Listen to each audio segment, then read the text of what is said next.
I am super excited to be here today with one of our first legislative champion advocate awardees, which is Sarah Milianta-Laffin, also known as Mili or Miss Mili.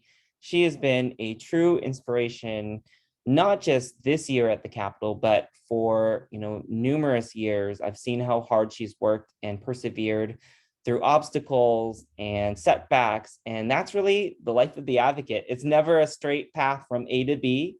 It's you have A and then you get knocked off course, then you get knocked off a course again and you keep going. And she has exemplified that more than anybody else I can really think of. So Millie, it's great to be here with you today. Thank you so much. And thank you for this recognition of the work. You've seen the whole journey. So I definitely know that you've seen our big picture of our menstrual equity work. Absolutely. Well, I'd love to talk more about that. As I kind of alluded to, it's been a multi-year process. I think folks can look at the celebrations and the end result, but really it's been years in the making.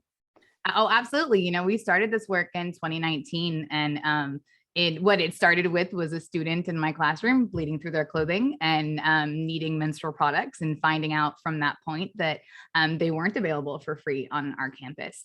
And so that just kind of put us into our research as a public school teacher. Like, my job to tell my students is like, okay, we got to figure out what this is, figure out the topic, figure out what we're going to do. And it really did just start that grassroots organically, where we found a way to make a menstruation station to provide free products on our campus. And then, as happens, the kids start asking questions like, hey, Miss Millie, what about a campus that doesn't have a menstruation station? And as a teacher, I'm like, well, that's a great point. Let's see what we can do about that. And that's where our first bill was born. And so it's been a 3-year journey, and we were so proud to recently get the bill signed at Washington Place in June. It was, yeah, so inspiring to see, those photos from the signing, but also to see you folks at the Capitol with the students, having them really sharing their own stories and through their own voices. And I know from experience through some of the HawaiiKidsCAN programs, it can take weeks to get all the logistics together to get students out of the Capitol. And you did it multiple times. So maybe walk us through what that process was like and what the feedback you got was like from the kids. Absolutely. I think one thing we learned on this journey was the importance of educating the public and educating not just the students educating themselves, but educating their families about why they cared about this issue. That it really, I can send home a field trip form, but the kids had to be the ones to explain like why they were so passionate about this issue. Educating our administrators so they understood the work that we were doing on this was a completely student-driven process and project. And myself as an educator, it was just my job to figure out how to open the right doors so the people in power could hear from our public school students.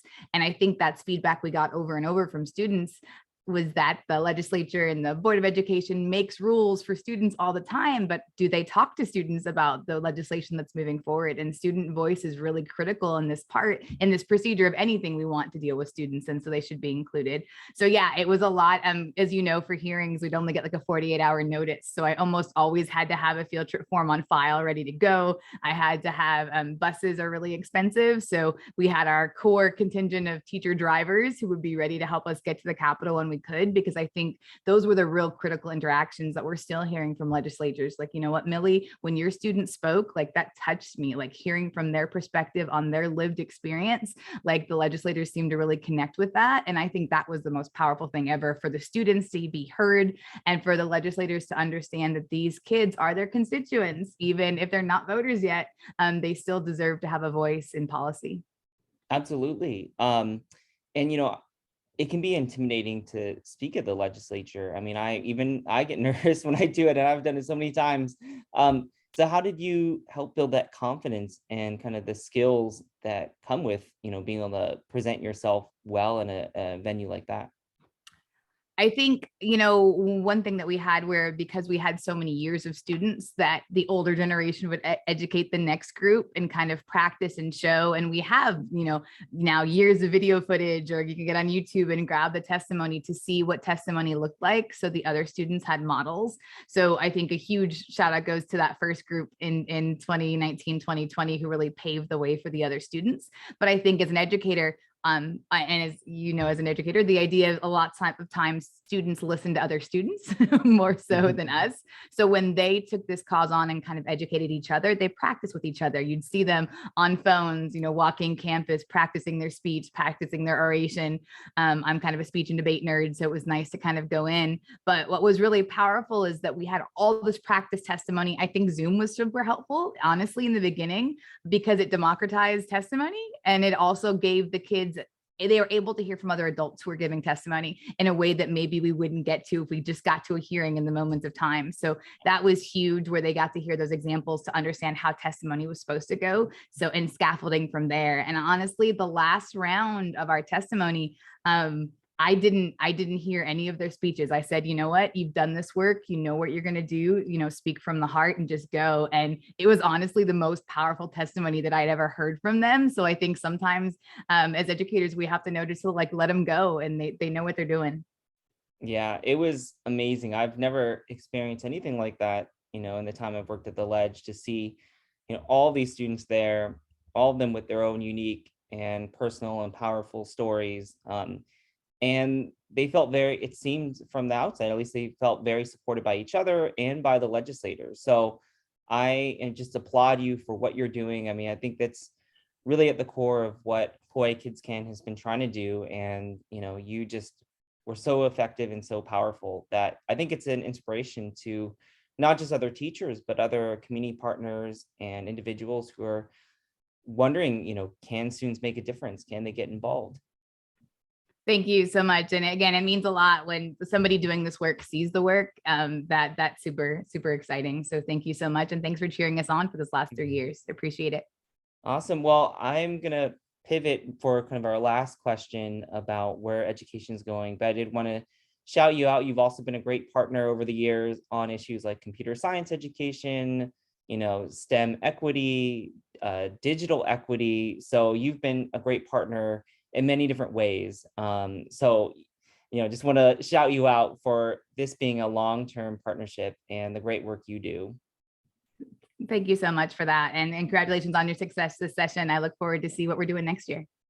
Awesome. Well, last question. So, this is the third school year, kind of post the initial pandemic shutdowns. Where do you see kind of schools going, and what kind of supports do students need as we enter this next phase?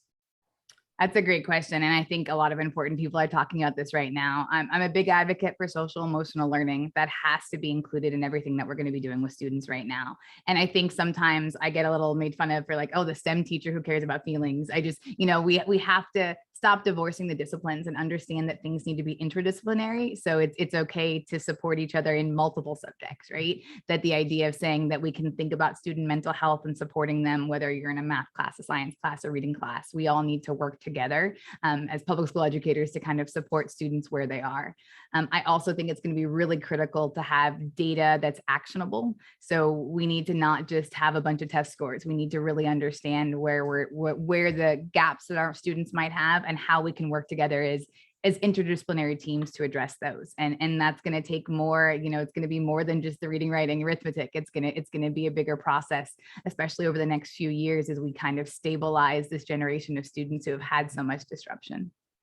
Awesome. Well, as always, you bring a lot of passion and a lot of heart to your work as an educator and as a community advocate on a whole range of issues. So just can't shout you out enough for the amazing things that you do every single day to support our young folks and our broader community. So thank you again. Just really, really great to work with you. Mahalo.